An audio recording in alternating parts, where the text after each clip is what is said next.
Thank you very much, Stacey, and thank you, the Met Office, and of course, thank you, James, for the very kind invitation to share some time with you. I'm going to just try and endeavour to share my screen, and if someone can tell me if they can see a slide appear. Yes, we can see that. Thank you. And so I'll go straight in just in terms of the time we have available. So what I'm going to be talking about is what Climate Hebrides is and what the particular project Our Climate Story is as well. Why the Met Office should be renamed Met Bosun, and I'll come on to that in a bit. We'll explore the importance of Our Climate Story, and how we've developed OCOP, the Outer Hebrides Conference, as the parties as a mechanism for tracking change in the islands, and then also next steps for us and potential future involvement from Met Bosun. So Climate Hebrides and why we're formed. Effectively, as you can imagine, we're an island chain. We have 14 inhabited islands with a population of around 27,000.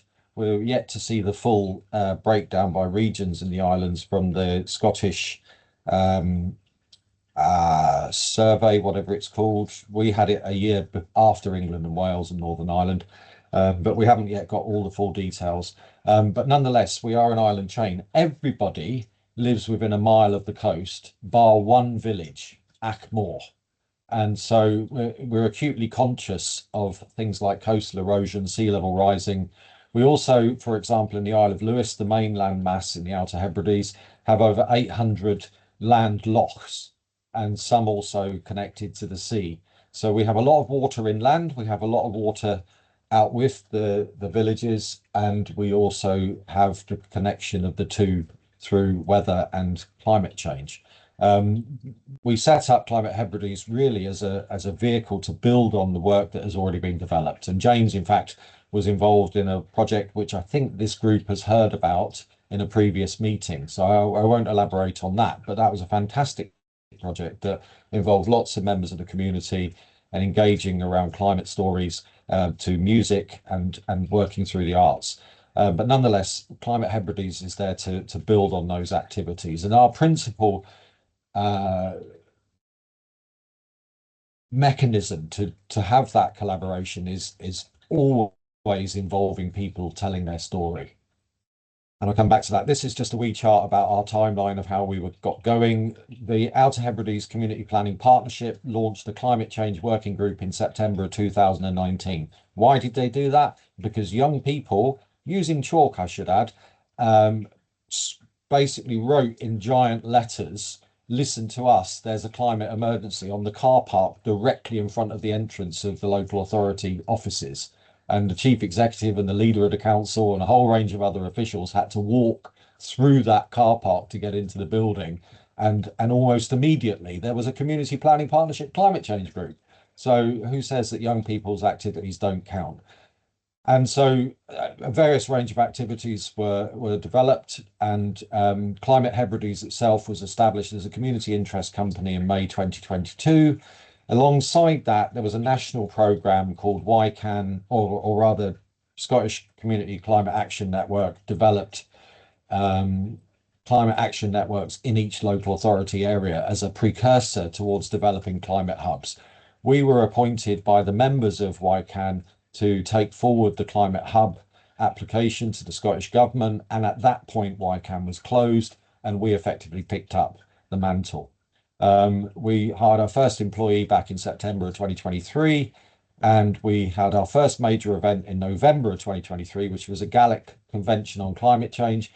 56% of the population of the Western Isles are fluent Gaelic speakers and use Gaelic as their main language on a daily basis. So it was important for us to even work out things like, or rather the climate language that we all use, how can that be caught up with the Gaelic language? And so how do you say net zero in Gaelic? And notice I don't say Gaelic. Gaelic is Irish, Gaelic is Scottish. And just for those of you who are uncertain of that. And we held a major event back in March of last year on adaptation in the Isle of South Uist.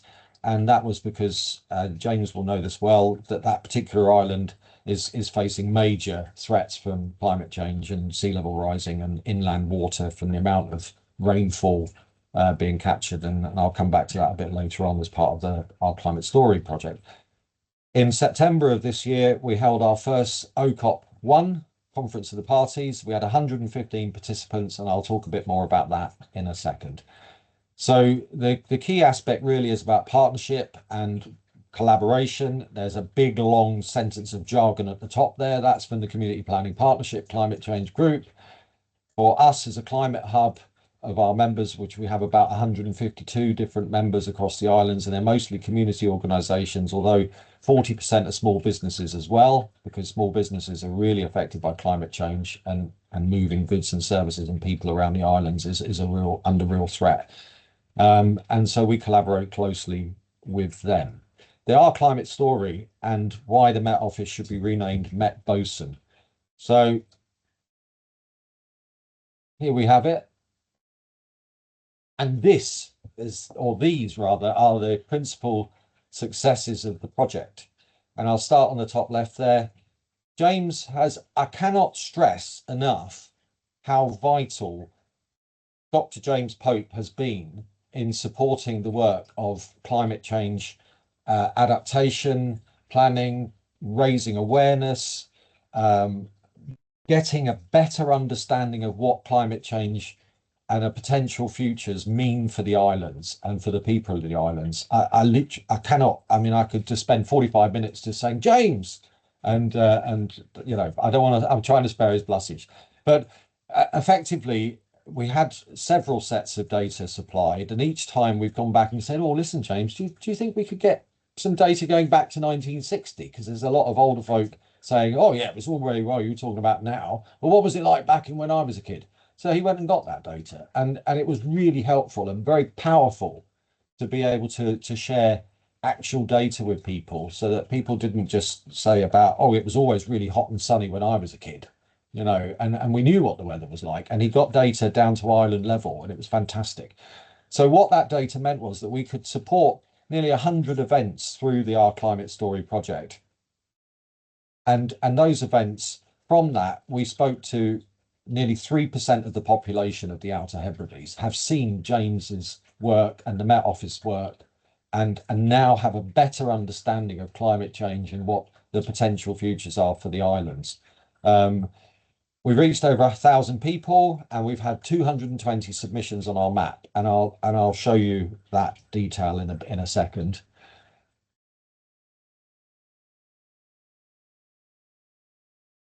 Effectively, how this works is we have conversations with people, we get ideas from people, that help leads to action, and that's an ongoing virtuous circle. Some of the ways we actually reach people and talk to people: we've held 100 what we call bite-size awareness sessions, and that's an hour-long session where we start off by showing some of the data that the Met Office has supplied. We have a film from James that we show. We have some slides in a bit more detail about some of the charts and so on. And we have conversations, and we have those where people are. And so on the left hand at the bottom there, you'll see in Beckett and Sons Cafe in Stornoway. So we leave a small amount of money behind the bar, and people come in and get a free coffee and a cake, and they sit and they talk about climate change in their lives and what it means to them. And in the middle there, you'll see the famous Hoster Hall, and one particular meeting room that it's meant to hold about 10 people, but actually we were all pretty much jammed in there. And that was on a very wet and wild night, but people still came along because they were really keen to engage on these discussions. And what got a slightly bigger impact was our climate cocktails that we held with a local distillery. And Johnny, who's the owner of North US Distillery, he's got B Corp certification for his company. And it's the first company in the Western Isles to get B Corp certification. So we talked about our climate story. He talked about B Corp certification. And we also had Studio Vans. It's a local company that basically refurb interiors of vans, and they recycle plastic from fishing waste and to use on that stuff. So we had a really fascinating evening in that case, with quite a large bunch of small businesses from the Uist area. We also piggyback, so we go along to various things, and on the top left you'll see there's lots of people involved in eating pizza, and that's because we made them work for a living beforehand by going and collecting a lot of beach waste. But we then had a discussion after they cleaned the beach around climate change in the islands, and it was great to have families at that particular event. So we had all sorts of different age groups there, and they went and collected all the waste that you see on the right, and then they had their pizza. We had a discussion about climate change, and then people pinned some things on the map, and I'll come onto the map again. We also went to all the summer shows, so it's a big thing in the Outer Hebrides. There's things like the South Uist Highland Games, there's the North Uist Agricultural Show, so there's lots of cows and sheep involved invariably in these events. But we have our own little stand that we take. We've got our own little PV cell and battery that we run our appliances off. We've got a little dongle for internet access, and we've been able to hold these events in tents, and you can see lots of people there. We're getting their mobile phones out and having a look at the map there and then at the show. And people are really keen, and they were coming up and talking to us in their droves. And we spoke to hundreds of people at those events. And so that piggybacking element, reaching people where they are at in activities that they're already interested in, and piggybacking climate change conversations onto those, is a really effective methodology of reaching more people, in addition, of course, to hosting our own particular events. So our climate story, I should say from the outset, our climate story was funded, and you'll see along the bottom of my banner there, Climate Hebrides, Nahicha in Chagall, the Outer Hebrides Climate Hub, Young Foundation and UKRI Research and Innovation funded the Our Climate Story project. And I'm going to put a link to the map in the chat after I finish this presentation, so you can have a wee look at it while we have the question and answer session afterwards.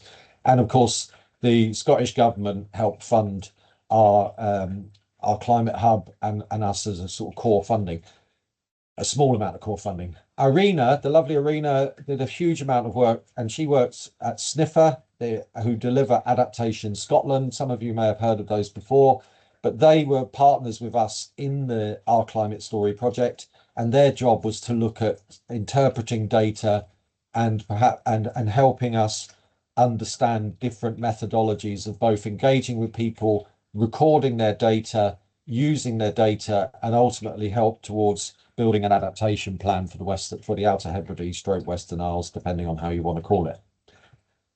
So at a glance, if you see on the right hand side of the screen, you'll see the islands of the Outer Hebrides, and you'll see numbers. When you zoom out, you'll see different things being pinned on the map. The point of our climate story was that anyone who's experienced either what they perceive to be a climate threat or an opportunity to adapt somewhere, I think this area here could be fixed by doing this. They could pin it directly on the map at the very point where either the threat was experienced or the idea for adaptation could be contributed. And so we ended up, we've actually got about 220 now, but we're at the point when this exercise was done, there were 210, and we had different ideas, solutions. And as you can see at the bottom there, it says flooding and coastal erosions are the biggest concerns. And I've talked about that already, but I'll talk in more detail as well. So these are some of the areas where flooding, erosion, or drought were mentioned. Interestingly, drought has been experienced in the Western Isles and will continue to be. And that, of course, has a potential on things like wildfires and so on. And they have happened. And there was a wildfire that happened a year ago where the smoke basically blacked out the sun almost for a period of time. And it was like, a cloud over Stornoway, where I live, the main town, and it had come in from the more centre of the island. Anyway, so we asked people to pin stuff on that they may have observed before. So most of the stuff has been in the last couple of years, but there have been things where people have said, well, hold on, I've noticed some stuff that's ongoing, that this area of land has changed and it keeps changing. And I will refer to that shortly on a separate slide. Here is an example. On the right-hand side, you'll see Sandwich Bay Cemetery. That information came out of one of those summer shows. We met the guy who's looked after that cemetery for 26 years. And he basically said, listen, in the first 16 years, I had the usual occasional storm, the usual bit of sand moving around, all that sort of stuff. In the last 10, however, it's led to chaos. The coastal erosion has been battering the side of where the path to get to it is unusable. Loads of older people want to go and visit their departed loved ones, and they can't because it's impassable. And it's also a link to the Islair Memorial. The Islair Memorial is particularly poignant for the Outer Hebrides, and I'll raise it because the culture and history of the islands, because we are coastally based, most of the culture and history is based around the coast. And the Islair was His Majesty's yacht Islair that was sailing back from the end of the First World War, and it was pulling in just after midnight on the then New Year's Day, 1919. And within hundreds of yards of Stornoway Harbour, it hit the rocks, and 200 souls were lost. And that affected so many families, as you can imagine, in a small community. And so it's really important to the community that heritage site is protected. And so it's something that may not be thought about by the higher up powers that be, but for the culture and history and everything for the people, it's extremely important. And then you get things like causeways being flooded. Because we're a series of islands, we have 411 miles of roads across the Outer Hebrides, and a fair chunk of those, particularly further south, are connected via causeways where they've literally blown holes in the side of rock, got the rock, collected it, built a path, put a road on top of it. And those are now being flooded regularly, cutting off access between islands. As you can imagine, we also have storms. And as James has talked about in his data collection and analysis and presentations, the dice now is loaded towards an increase in storms for the islands. And, we could, in a high emission scenario, see many extra days, 3 extra storm days in the winter season. Now, if those are consecutive, that means no food getting to islands because the boats that bring it across can't go in those. And not every island has an airport. So the Isle of Barra, for example, the airport is the beach. And the only aircraft that can land on those have to have wide tyres. And they are all twin-engined Otter aircraft that are small and won't hold enough food to feed an island. So if you've got 10 days consecutive storms, that's kind of bad news for the population. Flooding came up considerably, and coastal erosion, and I'll talk a bit more about some of these in a bit more detail as we go. So there on the right, you'll see one of the causeways that's flooded, and that effectively means that people can't get across. So that means if somebody has a heart attack on one of the islands, we need to get a helicopter over to them. But that helicopter flight might be 30 minutes because of where it's coming from. So it is a matter of life and death for people if the routes are being overcome by sea level rising and coastal erosion. People talking about my house, low-lying area. Many people are in low-lying areas, and sadly, of course, that's been happening across the UK when we've seen these terrible floods with lots of people's houses being flooded. But here you're talking about the ideas of whether you might have to move villages. And in small communities, that's that's statistically considerably higher than perhaps in a big local authority area on the mainland.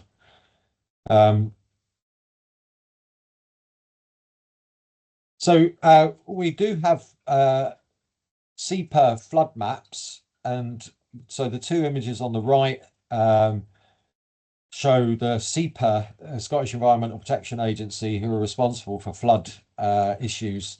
On the right, they have a map, and on the left, you'll see where some people have indicated that they have found evidence.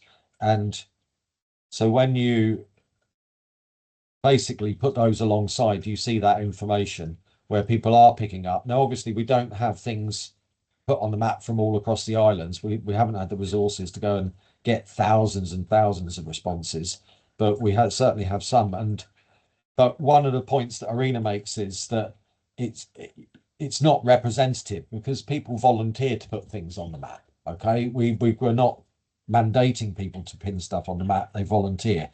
So, however, it does show the human side. This is the real story of people. And it's important that people have a chance to have their say and feed into the policy making process.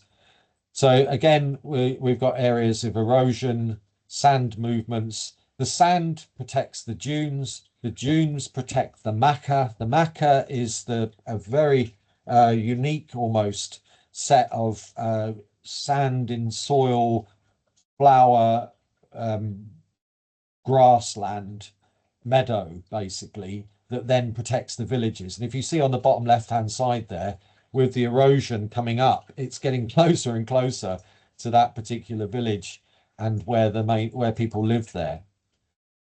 And then you also have the issue of peatlands. The Isle of Lewis is a major carbon sink for its peat, and if the peatland is being degraded, that could lead to a great emission release, and that of course has again more consequences on the emissions and therefore towards climate change itself. So it's a really important area to protect. People do talk about weather, not necessarily climate, and so some of the things that people put on may not be climate related, but some of them certainly are. And with the dry spells that we're getting, and with the data showing that increasing dry weather in summers, the potential of wildfire will become more apparent, and we don't have the fire services that perhaps more mainland groups do have. So it's really important to us that we understand what's coming our way. And we ask people, how has it experienced you and your place? Interestingly enough, most people talk about the environment and wildlife, and then loss of land. I thought that there would be more people talking about things like reduced access to schools and shops and things like that. That certainly is apparent, but that comes further down. But people were really concerned, and it is affecting people's mental health and well-being. And we have to take that into account when we're developing policy solutions to these issues. So there's a bit more data on some of the stuff there. The erosion obviously is really taking away the loss of land.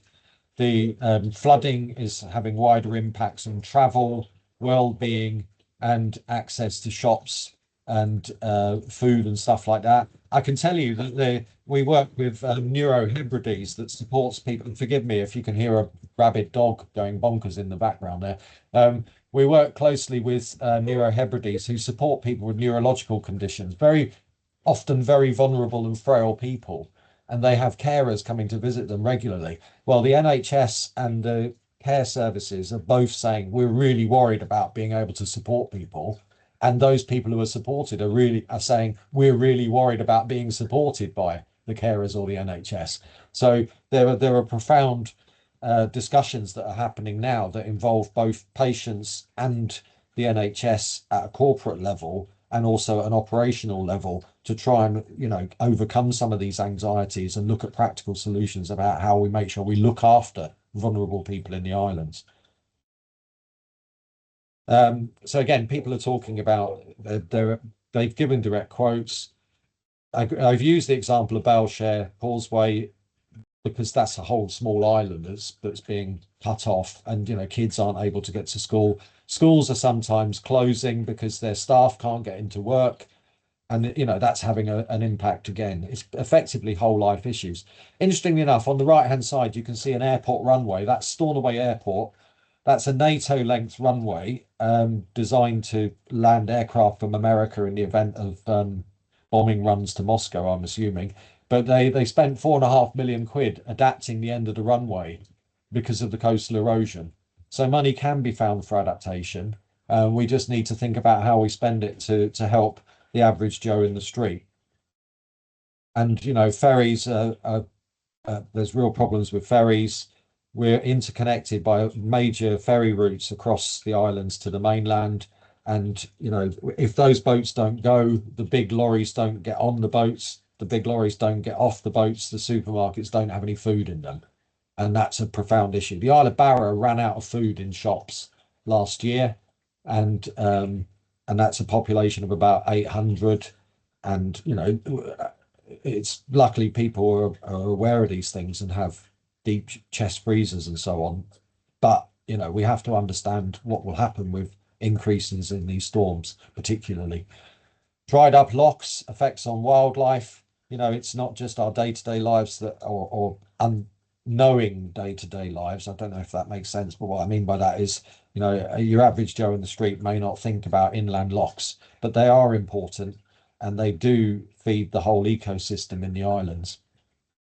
Different species that come. On the right there, you can see the wildflies on the flowers on the maca. We have hundreds of orchid species, some of which are indigenous to the islands. Here we have freshwater mussels that could die out in the event of drying rivers and streams. The salmon can't get up to spawn. There's a whole range of other things that are affecting us. And here's further example of, here's another cemetery. Of course, everybody's buried by the seaside, and £100,000 was spent by, you know, shoring up the end of that cemetery there. And, you know, that may not sound very much, but what that meant was every single community group on the west side of the Isle of Lewis withdrew their funding applications from Crown Estate funding, so that that one application could go through to fix that wall. And that's how communities can say, actually, you know, we'll come together on this one. So, you know, we're looking at there again, you get an example of the sand being eroded, leading to the dunes being eroded. The dunes slow the water down. Okay. So if the dunes disappear, the water comes in increasingly fast after storms when there's a swell, and that will batter and create further coastal erosion, which will have profound impact. It's a downward spiral, really. Just at the bottom right there, you'll see Stornoway, my town where I live, where people were paddleboarding to get to work. And, you know, that's the main town, and that is under threat. The harbour that area that runs alongside, in the summer of last year, reached 19 degrees Celsius. Now, I don't know about if any of you have been to Scotland and ever dipped your toe in the seawater, then you'll know full well that 19 degrees Celsius at a 2 metre depth is quite frightening. It shouldn't be that. So there's a whole range of different activities there. Things are, there's problems with being able to grow stuff. There's problems with having to buy extra feed for animals, and because the stuff isn't growing properly and when it should be, because it's either too wet or too dry or too, you know, it's basically everything is out of kilter. And you know, here's some really key sort of comments there from people. Island residents cut off, carers can't get to clients, kids can't get to school, ambulances can't get down. By down, they mean down the island chain. People can't get to work, crofters can't get down to feed livestock, communities can't, you know, loss of earnings everywhere else. And it's really affecting every aspect of life. And I've mentioned we've got grazing land being destroyed. We've got issues of where we put animals, and it was an agrarian community here and also a fishing community. I haven't really mentioned fishing, but there are impacts of warming temperatures with fish moving further away and a whole range of other things that you're probably aware of already. Crops saturated, you know, people are having to buy feed. The trouble is the feed comes on the boat, and if the boat doesn't come, then the feed doesn't come, and you're really into quite dangerous sort of territories. Effects on housing. I think really it's more about where people live. I'll come back to a second about actual energy efficiency and stuff like that, but it's, you know, there's more erosion, there's more flooding. The house is, you know, it's getting ridiculous, really. And yeah. So people didn't really mention the amount of heat, extra heat they have to use. That's not something that people really focused on. I think people were more focused on the living environment, and that's comes back to that cultural element of the people in the islands and the nuchus, which is Gaelic for it's hard to explain it. It's like a sense of place. It's you being as one with the island. It's the island is you. It's you as it's your home. It's your life. It's your history. It's your future. And Duchas is the very badly pronounced Gaelic way of saying that. And so there are some extra sort of heat and energy concerns, but that doesn't, as Arena says, doesn't take into account that actually most people in the islands have struggled to pay their heating costs, and people still cut peat and burn it in fires in the islands, and that's part of the culture and history of the islands there. And more people are having to do that. The problem is the aging population in the islands means that the older folk can't get out and do that anymore. So here's some caveats that Arena put into the chart. Really, it's not representative of the population. It can't be. We're asking for volunteers to pin things on. However, and I'll come on to future direction of work in a second, and I'm conscious I'm running out of time, but we will be speaking to more people and getting more data from that. So how did we share this information? We had OCOP, Outer Hebrides Conference of the Parties, and we had the Cabinet Secretary for Net Zero record a presentation. She was due to come, but they switched the New York Climate Week dates. So she ended up having to be at that to go and bang the drum for Scotland, so she couldn't be in Stornoway. She did say she would have rather have been in Stornoway, but of course, you know, her duties as a cabinet minister for the Scottish government meant she had to go and represent the country elsewhere. So that's fine. But what we did do is we handed over the entire morning of the conference to young people, and Ellie, the member of the Scottish Youth Parliament on the bottom left-hand side there, she explained young people's views to the conference. We also had the Young Islanders Network participate, and they came along and gave a lovely presentation about their work and some of the concerns again. Here's an example of how we've got the different partners working together. On the left-hand side, you'll see Julia, who's a non-exec director of NHS Western Isles. At the top, you'll see Anna Hume, Dr. Anna Hume, who is the Climate Strategy Officer for Corlenanelan and Shear, the local authority. And we work extremely closely with Anna, and she's fantastic. David McLennan, who chairs the Community Planning Partnership Climate Change Group, is also the area manager for the west of Scotland for Nature Scot. And the biodiversity and nature crisis very much is interlinked with the climate crisis, in the Western Isles. And it's natural and important that we hear from them too. And then you'll also see David's Paul Steele, Councillor Paul Steele, the leader of Corlenanelan and Shear, the local authority. He's a South Uist councillor, so he knows only too well the effects on his patch, as it were. But we're demonstrating really that we've got the buy-in of statutory and non-statutory partners in all of this.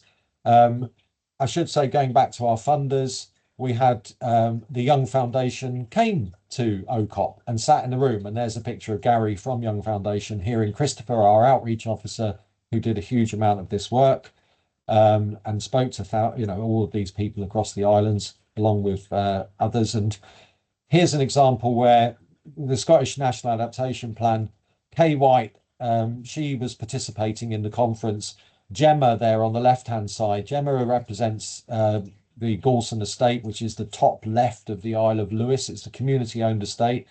The Outer Hebrides, many of what were previously privately owned estates were bought by the community with support from the Scottish Land Fund and the National Lottery. And Gemma represents that land trust. So we were able to put land trust representatives, metaphorically in a room with the actual people making policy at a Scottish government level. And of course, we had James of Hearing at OCOP as well. The lovely James gave his presentation using some of the data from what I've just shown you, and Sniffer producing those with Adaptation Scotland. So it was great to see James appear on a very big screen, because it was a great full-size cinema screen. So there you are, James. You've had your shower screen moment in Stornoway. We're carrying on that process of OCOP. We're going to be launching OCOP Communities events. These are smaller events that will just be ongoing. But the point of those is ongoing engagement, learning. We'll develop more innovation. That will lead to more change and increase the impacts. We effectively need to sow the thread between the climate threat, legislation, policy, operational delivery, and your house. And that's our mantra at Climate Hebrides. Finally, I'll just go on very quickly to talk about a Climate Action Fund lottery application that we're putting in. The Climate Action Fund, our shared future, offers up to £1.5 million for projects that do either national projects or locally significant ones. We'll be applying as a locally significant ones. And it starts with the premise on the left-hand side of Duchess. I care about these islands, working through a buddy system with some knowledgeable expert partners, learn together, develop a climate action plan at the end of that. Here's a spotlight on the NHS involvement. I mentioned them earlier. It's really important that we get, and the NHS have fully signed up to this, that we really get all levels of the NHS involved in this, corporately, operationally, and also the patients that use the NHS. And all of these will feed in to developing the Outer Hebrides climate plan, which in turn will help develop sustainable NHS delivery. Here's a little bit about the thing. The key thing about this is to look at the green boxes in the middle: outreach, engagement, action, review, climate plan, publication and sharing. And there could be a potential for the Met Office to be involved in each of those, coming back to producing information that can help with outreach, definitely with the production of materials that could feed into how we engage people and showing people the science and help counter some of the disinformation that's out there. And it's really important to get authoritative information that people can feel empowered to act upon. And that's the point of the action element. Helping with reviewing what, maybe as we develop a climate plan, and definitely to publish and share some of the findings. You were talking earlier, Stacey, about some of the conferences that you go to. Perhaps there could be an opportunity for the Met Office to present at some future events and maybe have someone from Climate Hebrides, not me. We'll get a Gaelic speaking local voice person rather than London boy here. But there's definitely the potential, I hope there, for future collaboration. That's me, that's my details, and I'll shut up.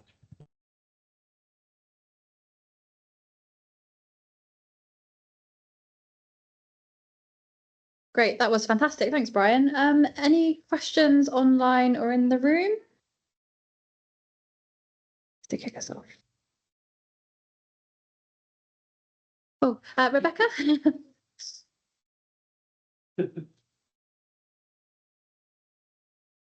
Oh, you're on mute, Rebecca.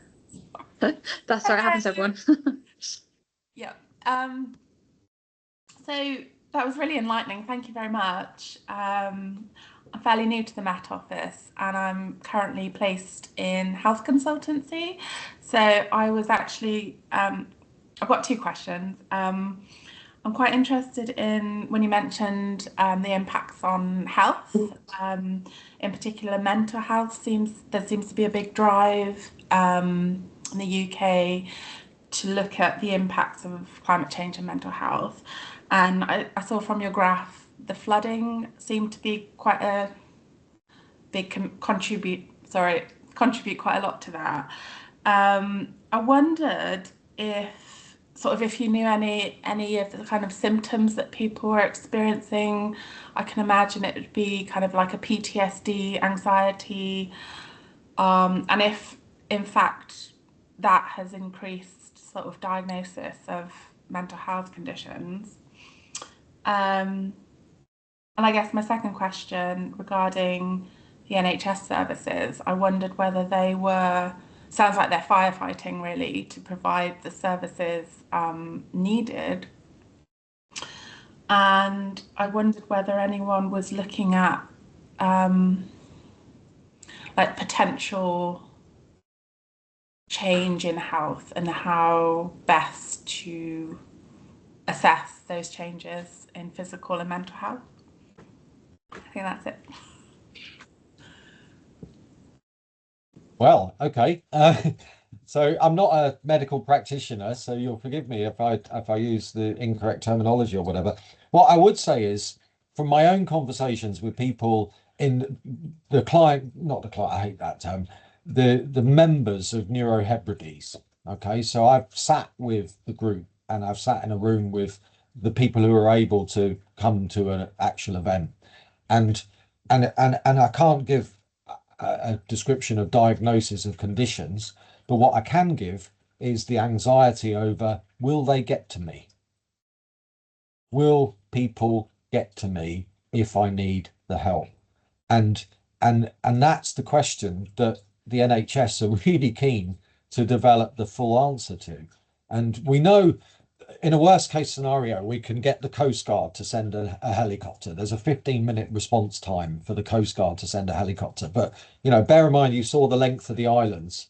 Okay, if you see it on a map compared to the UK, it's 120 miles from the top of one to the bottom of the other. So, you know, best will in the world, a helicopter's only going a couple of 100 miles an hour. It will still take time to get to somebody, you know, if necessary.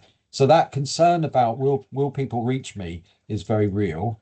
So there have been moves to get more emergency first attenders, is that what you call them? So in every village. So, and that's not necessarily connected to the neurological condition directly, but in an emergency where someone can just go along and you know, physically pump on a chest or whatever, there certainly has been that move already. We also fitted defibrillators right across the island chain. So there's a lucky to be here group that is basically fundraising, and there's loads of community-led dinners where people are literally going along to have dinners in order to give money to put a defibrillator in at their local village hall, and they're everywhere now down the island chain. And that came out of our previous member of parliament, his researcher had a heart attack and fell down, and her sister kept her alive. And had there been a defibrillator, it would have been a lot easier, basically. And she now leads that campaign. So I've probably not answered your question, I'm afraid, but there certainly have been moves. And that's partly why I said about that developing a climate action plan and why the NHS is involved in it. So they have both a sustainability group and a delivery group for their services, and they're both represented by director level people, and so they're very keen on us taking forward the idea of a collaborative plan that takes into account the patient's thinking and concerns. So we may not have the answer for you now, but I'm hoping we'll have a better answer for you in a year's time. Great, thank you. Any other questions? Oh, Joe? I'm going to turn my camera on because I think I'm at the back of the room, so you can now see me. Yeah, no, brilliant talk, and yeah, I mean, I've not been to the Outer Hebrides, but I've, you know, through your talk now and engaging with Jane before, I feel like I've got a really good picture of kind of what the communities look like there, and one of the things that I think is quite clear, although yeah, I'd be interested to hear if this is the case, but the way you were talking about the communities coming together and climate action actually being almost facilitating that somewhat. You mentioned the wall protecting the cemetery as a way that communities actually said, no, there are lots of things we could do. Let's come together and let's use our budget for this. But I think one of the things that sort of working, I mean, more in the climate services space, but acknowledging adaptation is quite often about multiple different agendas, trade-offs, you know, using resources wisely. And I was wondering to what extent that kind of example serves the broader picture for the Outer Hebrides. There's going to be different priorities, and you mentioned the kind of, you know, the US funding $4.5 million to protect the runway. Of course, that's, you know, a strategic priority for them. Whereas the causeway you were mentioning, if there was $4.5 million, I'm sure that could be, you know, there could be a hard infrastructure solution to that. But that's obviously not going to be something that everyone on the island would prioritise necessarily, or the islands would prioritise. So I guess my question is the overall climate action plan, is there a necessity there to have this kind of communities coming together and agreeing, or how do you facilitate those trade-offs? And then if I've got time for another question, an entirely different question, I've got another one. I mean, do you know what? This is obviously still being recorded, so I've got to be careful in what I say now. But I had this discussion with my local member of the Scottish Parliament. You know, you've got a whole area on one of the islands in your constituency that is directly under threat, and it's going to cost a fair amount of money. And you know, the engineering involved in one area of it is into the multiple millions. I won't go any further than that. My MSP is the acting climate change minister for the Scottish government. And I can't share his response to you, but it highlights exactly what you've just asked about, those conflicts of resources, you know, and the fact of the matter is, I mean, it's the old Salman Rushdie question, isn't it? How much is one life worth? And I'll rephrase that into, do you want an Outer Hebrides that's functioning or not? And thereafter, do you want it functioning across all of the islands? And thereafter, do you want it functioning across all of the villages? And how small do you go when you're looking at conflicts in resources? I can tell you that, for example, there's a Crown Estate and Scottish Government sold off 2 areas of water off the shore of the Outer Hebrides to place large gigawatt size offshore wind turbine plants. And they're talking about community benefits of £5,000 per megawatt, which will be about 4.5 million quid a year. And you start saying, well, let's double that to start with. And let's have that 10 million quid a year and start fixing some of these areas perhaps. And so it could be that there are other mechanisms. However, there'll be a conflict there because you'll have villages on the nearest side to that saying that's our money. And yet the transmission point for moving that power around is actually in Stornoway. So it's a really interesting dichotomy. And I think and I'm not answering your question, I'm conscious of that. But what I think I'm trying to say is that we will be having those conversations. And by the very fact of saying them publicly and acknowledging them and putting them down on paper, here is where needs to be fixed. And having those conversations around the community. That hasn't happened until now. And we're in a process of having those conversations. And there will be a point where we may have to start saying people might have to move and we may have to not fix that area there. And, you know, but I'm hopeful that by having these conversations and having these discussions and getting every strata of society involved in them, we'll at least have the opportunity to have that discussion and maybe come out with some consensus. And so I think, and the Met Office, by doing the work that you've done to support us, has enabled that process to start. Without that Met Office help, we wouldn't be where we are now, and we certainly wouldn't be having those conversations. And you know, so I think again, I can come back to my position from the start that the Met Office, I should be carrying you all around on a chair and throwing rose petals on the floor in front of you.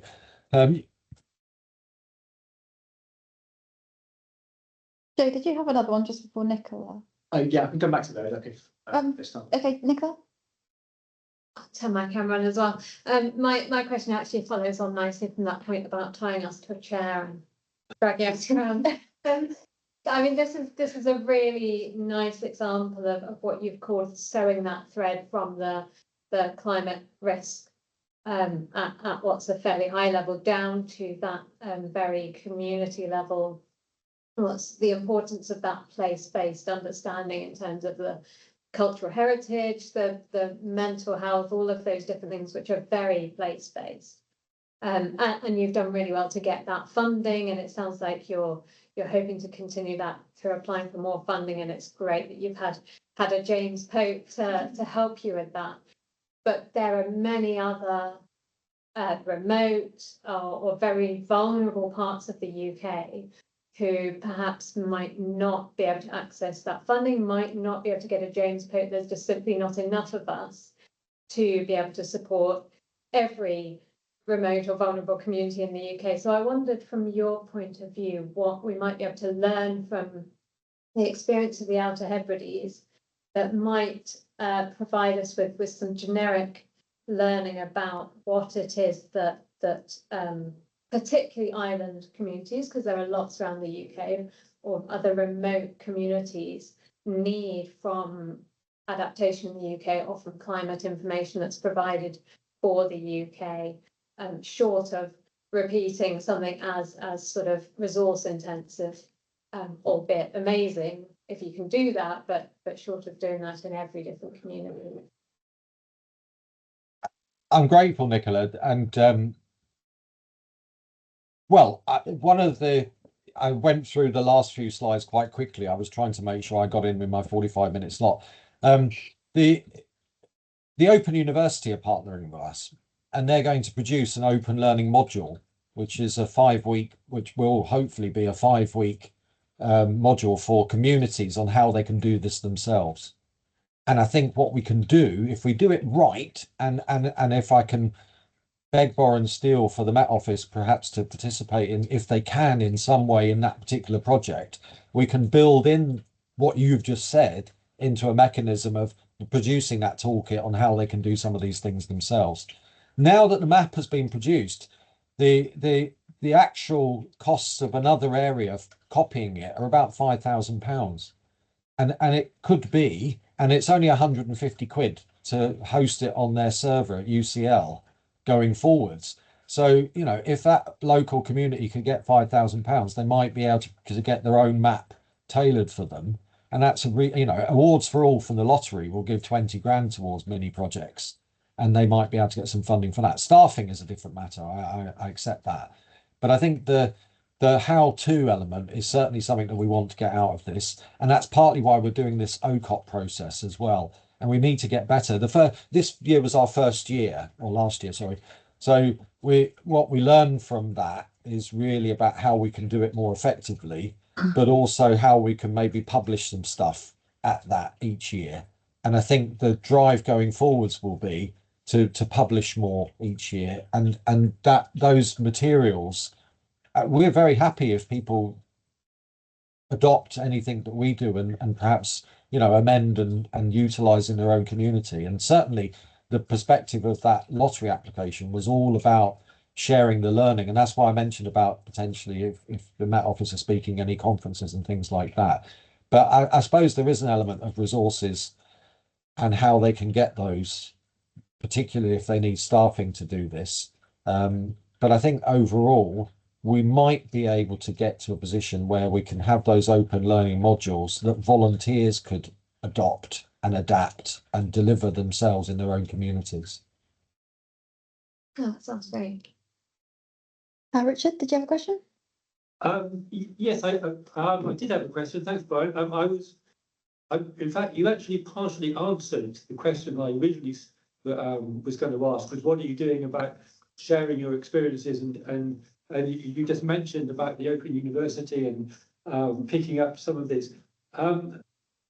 So I was just wondering whether you'd actually thought about going into a direct partnership with another community in another part of, say, Scotland or another part of the UK, maybe one that might have similar experiences, you know, like another island community, or maybe going into something completely different, like an inner city part of Glasgow or something like that. Because I think there's quite a lot of what you're talking about in terms of getting into like the real detail, really engaging with local people, being able to look at all different aspects of the problem, which I think it would be really interesting to see how those might play out in a different situation. And if the Open University is sitting there sort of understanding what you're doing and then is building like learning materials from that, then if they were to follow a process like that, I think that could be really impactful. I'm grateful, and absolutely. And I think if we can utilize that opportunity to delve into other networks, we certainly will and shall. And I think the Open University will be a good vehicle for doing that. We Sniffer, of course, and they're changing their name shortly, but they deliver Adaptation Scotland, so they do have contacts throughout Scotland that we have worked with in the past. Harper delivered a similar mapping exercise for the Highland region, but it used a different platform. We chose that platform because you could put pictures on it and you could put videos on it. And no, interesting enough, not many people put videos on, but they've certainly put pictures on. And I think one of the other aspects there is the ability to compare and contrast. I mean, that might be something that the Met Office might have an idea about in terms of, have you thought about collaborating with this different area here that we're supporting, and maybe we could, get some interesting dialogue going there. Very happy to look at that. Our contact at the OU, Leslie Mabon, Dr. Leslie Mabon, he has connections with, and I forget the name of the island, but Nagasaki is on the island, and we're interested in having a conversation with them because they're an island community fishing area, and they have farming in there on the inland of their island as well, and we were interested in potentially having some discussions with them. I think this is what we want to do, is have these conversations and find out from other areas and share our learning with them as well. Brilliant. I've got a question before I go back to Joe. Just something that's come up with the wildfires in California is, I don't know if it was on your list of things people were worried about, but insurance. I wonder whether it's becoming harder to insure homes and buildings after, a flooding event or something, or just generally if it's just becoming more expensive and harder to insure infrastructure on these islands. That's an excellent question. And the answer is, in the Isle of South Uist, insurance premiums in certain areas have gone up by 20%. Additionally, because of the flood risk scenarios that have been issued by SEPA, some of the villages, their insurance just went up by 20% overnight. Outwith is a peculiar Scottish word. If you hear me say it, don't worry about it. And out with the inflationary increases that happened on insurance as well. So there is the insurer of last resort backed up by the government, and we may get to the point where certain areas in the islands can't be insured by commercial companies without that guarantee from the government. And that, again, it comes back to how much is one village worth, and do we want an Outer Hebrides or not? And I'm a London boy, as you can hear, and I as a boy, I watched Whiskey Galore with my dad and fell in love with the Outer Hebrides. So when I got the chance to move there, I was thrilled. And they let me keep pigs and things like that here, which they wouldn't let me do in Brixton. So, I think we have to understand all of this, and that's part of this community dialogue and conversation. Brilliant, thank you. Joe, go back to you. Yeah, thanks. My next question, it's a bit more sort of typical of someone you expect from the Met Office to ask. So I'm really interested in you mentioned a couple of things around the climate information that kind of was useful as part of the dialogue. One was the observation information that James uncovered from going sort of way back into sort of the mid part of the 20th century. And then the fact that you mentioned was around in a sort of high warming scenario, this 3 extra storms in a season as being a bit of a scary scenario. And so I think as someone who works in this space in very different contexts, but always interested to know how climate information, whether that's historical observations, current climate conditions, or future climate projections, what kind of information and how that resonates with different people. So would it be fair to say that some of it is actually the observation information is useful because it's sort of ground truths and people have a connection to that because they sort of have a memory of that. But with the future climate information, is it that kind of the kind of simple narrative of people understand storms, what happens under storms, so connecting that to the actual underlying data? Yeah, just interested to hear a bit more about that and what's resonating with people. I mean, thank you, Joseph. That's fascinating, and I think people do, as soon as you talk about storms, people go, right, okay. And because I can tell you now, if people look at the weather app on the BBC or on the Met Office or on other sources available, they see a storm coming in a couple of days' time, and all the milk goes off the shelves in the supermarket. And or suddenly you see people going out of the supermarket into the car park in their trolleys filled with 4 loaves of bread and stuff like that. And so, people, it really does resonate with people. And that again, it comes back to the duchus, that connection to being in the island, and it's your part of that. You know, being able to show people and say, look, you know, this is the direction of travel here, and people realize that. And then when you back that up, and this is the beauty of our climate story, as we got more stories like the guy who runs the cemetery, being able to say, here's the future potential data here, but also don't listen to London Boy here, listen to Donald McLeod, who will tell you what he's seen in the last 26 years. And if you put those two together, that observation and futures and science and data with that indigenous knowledge of what that means to, you know, the amount of water in the land. What does that mean if you're keeping sheep? Well, that's fluke over the winter, and you know that means they have to drench them, and that has ramifications for what you can do. You know, you can't drink the you can't use the sheep the used milk. You know, you won't get a used milk cheese in the Western Isles because there's so much water. And anyway, that's too detailed for now. But the point is that those observations and that data combined with a discussion about, well, what have you seen? You know, and people will tell you, you know, you'll always have that. Oh, you know, it was really freezing last week. You told me it was going to be warmer and you know, winters. And I'm you know, making that difference between weather and climate. You know, that still has to be done. And there's a lot of public disinformation. You know, all of these people going on websites saying these turbines are going to kill every whale going and all of that if you put them in. And climate change isn't real anyway. And even if it were, Scotland's emissions are only 1.1% of the UK's emissions, and all of that nonsense stuff. The only way you can counter that is with science and data, but not have it on its own. Have it with those real people's stories. And if you put the two together, that then becomes powerful. And it's not just London Boy saying stuff.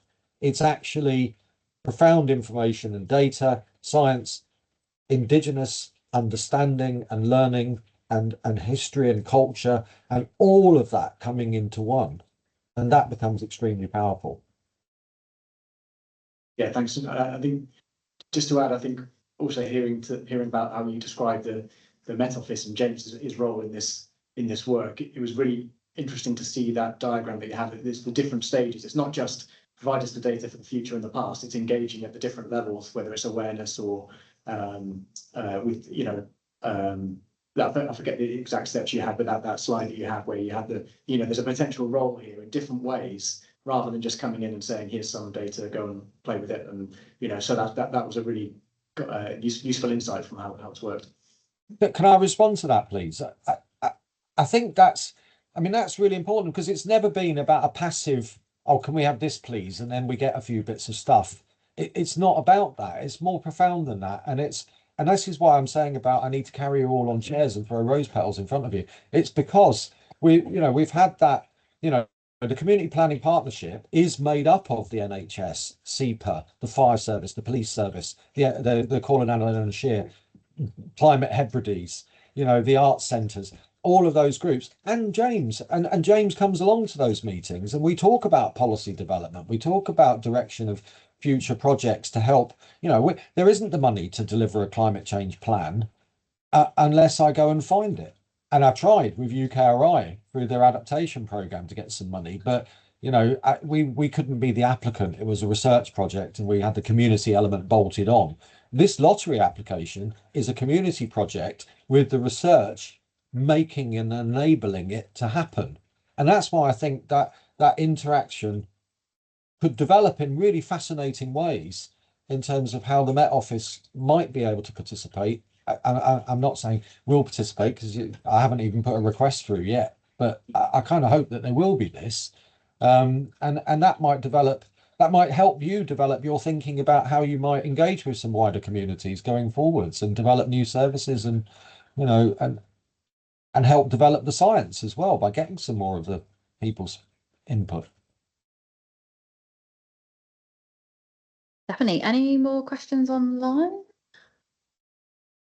I had one around kind of the populations of these islands and whether you've seen kind of like a reduction in the population because that, you know, they've lost their house, or, you know, they've decided to move because they just can't deal with, you know, the repeated flooding, or it sounds like it's a very strong community, and, you know, they come together to kind of, you know, support each other, whether you're not seeing that kind of movement of population out of the islands, and actually, you know, they are just there to support each other. So I just wonder whether you've seen that kind of shift because of, you know, climate impacts of populations moving on, or yeah. I can't give you data, but I can give you anecdotal evidence. Yeah, that's good. So a young woman whose name rhymes with honour moved off the island because she was just sick to death of not being able to get around the islands, and the you know, the ferries have their own challenges. All right, we're in a situation where a lot of the boats that service our islands are more than 30 years old, and it comes back to the money question. How much do you want to spend on buying new boats when you've got fuel poverty in Glasgow? You know, and so you've got these issues.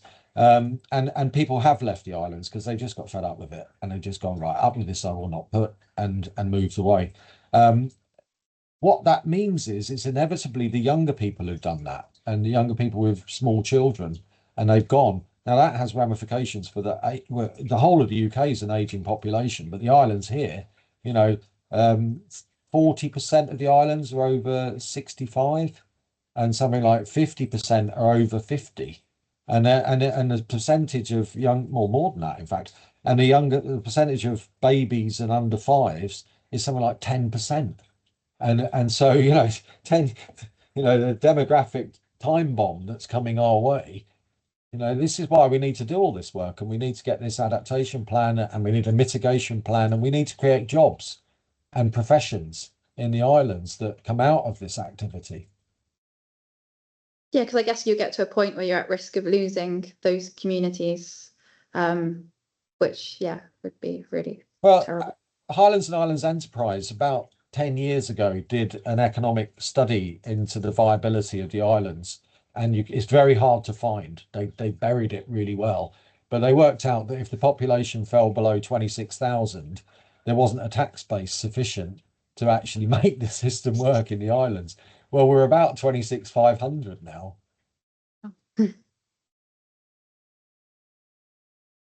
Thank you. Any other questions before we finish? I don't know, James, did you want to say a little bit about your work? Sorry, James.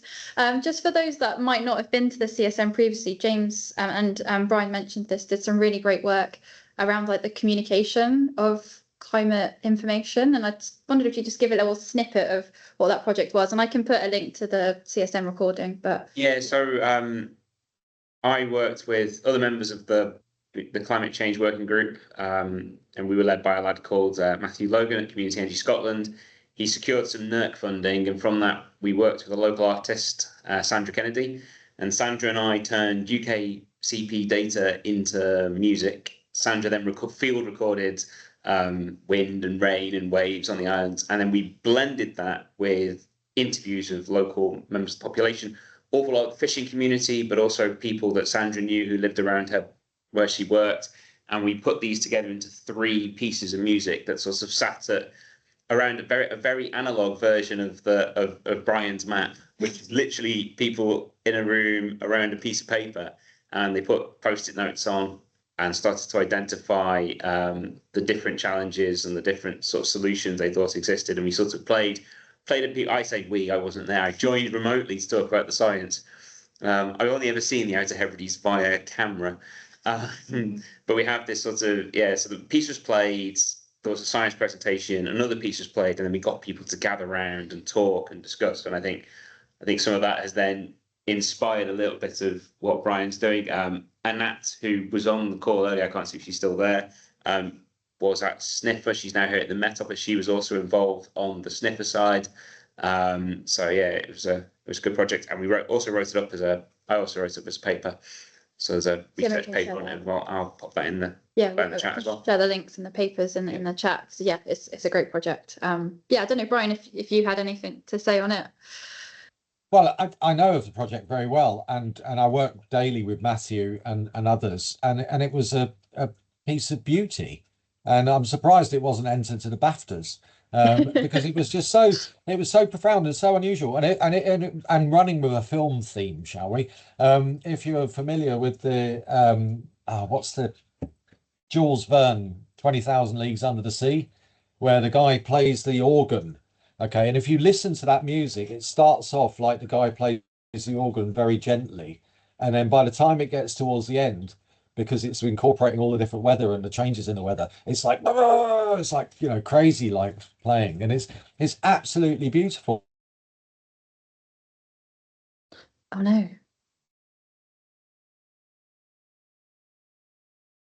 I'll put the link to Phil Bryan's internet outage.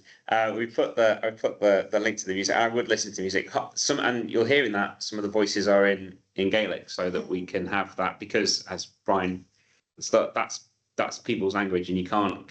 I'm sure as you and Joe and others on the international side know, you can't just go in and chat in English and just assume people will know what you mean if that's not their preferred language or their first language. So yeah, we did a Gaelic session, and yeah, it was a really good experience. And I learned a lot about fishing, huge experience about fishing in that, and I have an added level of respect for people in the fishing community, because yeah, you know, they're very brave souls.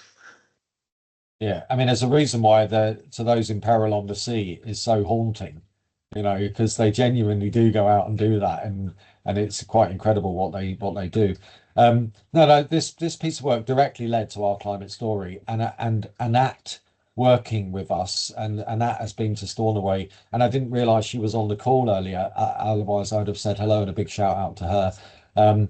But that was really helpful and engaged when we were establishing Climate Hebrides, and gave advice to me on some ideas about how we could take forward Climate Hebrides. So really, she's been there at the inception, as it were, almost the midwife of Climate Hebrides. So, you know, but I mean, certainly the Met Office is, as I say, I hope that we might be able to specifically work on this lottery project going forwards, because I think that might be a vehicle for doing some really interesting things, and not do it in a passive, just provision of a couple of, you know, some things here and there, but a bit more of a profound interaction. And coming back to Nicola's point earlier about how we then get others to learn from it who may not have the money to do that themselves, but nonetheless could adopt and adapt to their own circumstances those areas, and we could have national impact in that way. And that's really that other point as well, about how you might